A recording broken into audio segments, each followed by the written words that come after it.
Hello viewers, আসসালামু আলাইকুম। আমরা সঠিক নিয়মে অ্যাপস কিভাবে আনইনস্টল করব।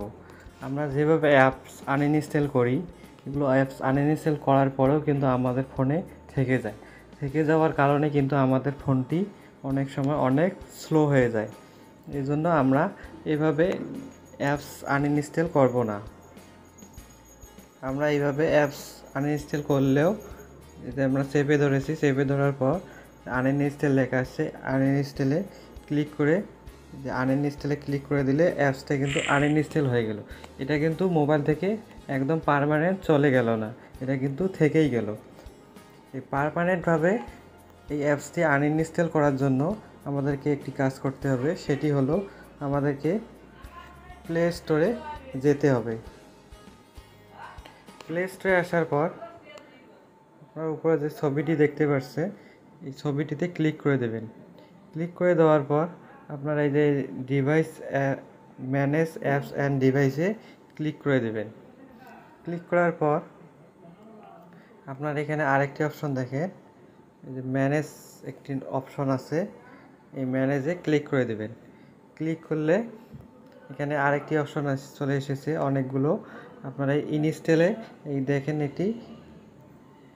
একটু চিহ্ন আছে, আপনারা এই চিহ্নে ক্লিক করে দেবেন। ক্লিক করে দেওয়ার পর আপনারা নিচে দেখেন নট ইনস্টল নামে একটি অপশন চলে এসেছে। আপনারা এই নট ইনস্টলে ক্লিক করে দেবেন।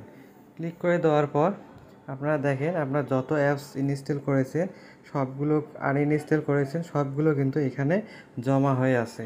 এর জন্য আপনারা সবগুলোতে টিকমার্ক দিয়ে দেবেন।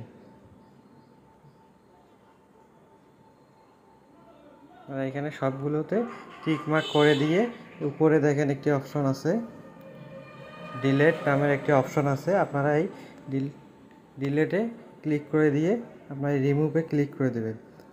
ক্লিক করে দিলে আপনারা যেটা সিলেক্ট করেছেন সবগুলো কিন্তু এখান থেকে চলে যাবে।